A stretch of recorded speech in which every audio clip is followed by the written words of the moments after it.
One of the techniques which I will share with you, which is my favorite technique in management, by the way, and I have taught this technique to top leaders in more than 1,000 companies in 82 countries around the world. And it's called zero-based thinking. And it's a special technique where you stand back and you look at every part of your business and your personal life and you ask this question: is there anything that you are doing today that, knowing what you now know with your current experience, you would not start doing again today?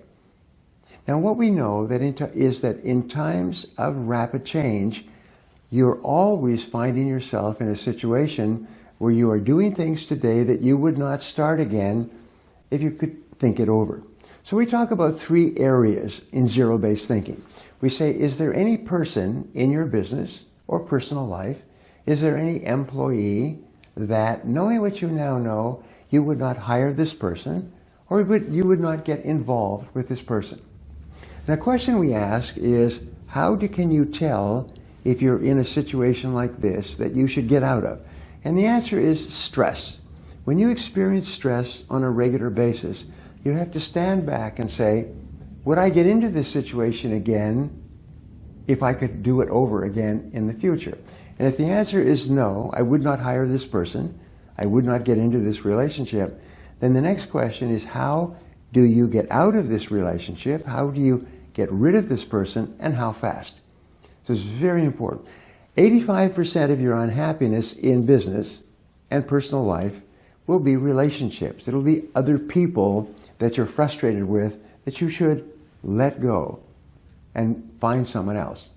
The second part in your business where you practice zero-based thinking has to do with your products and your services and your methods of doing business. We teach you what we call business model innovation.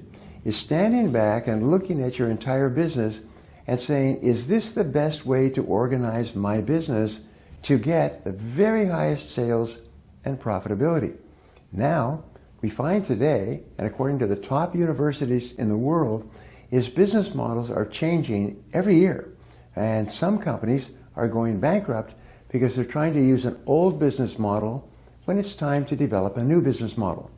There are 55 different business models that a company can use to generate profits. So there's a very good chance that your business model is not generating the kind of profits that are possible for you.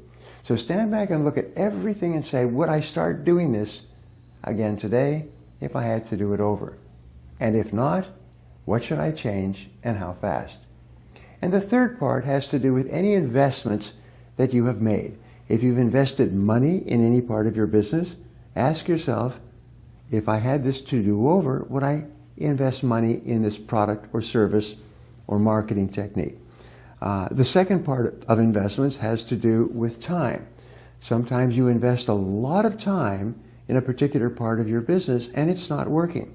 So you ask, if I had not yet invested time in this business, would I invest the time today? And if the answer is no, stop it and do something else. And the third part has to do with emotions. Very often you invest a lot of emotion in a product or a service or some aspect of your business or other people, and it's not working out. You're frustrated and unhappy, and you're suffering a lot of stress. So you stand back and ask, if I was not now doing this, would I start it up again this way? And if the answer is no, you ask, how do I stop and how fast, and then do something else? This one technique of strategic management can transform your business.